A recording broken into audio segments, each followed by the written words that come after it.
What's up mga ka-59? Good evening, good evening. Ito na mga lugbati ang kukunin natin.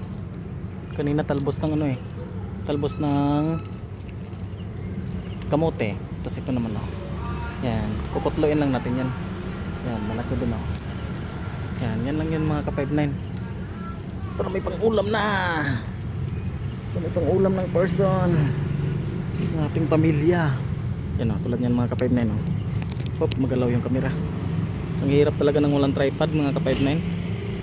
Bibili tayo pag makaluwag-luwag na. Bili tayo tripod para smooth ang smooth ang galawan pag may tripod. Yun. Hindi na nagkikita mga ka-59. Pabasan pa ba? Yun mga ka-59. Minuto na. Tama na siguro yung mga ka-59. Tama na siguro to. Okay, bye bye mga ka-59. Peace out.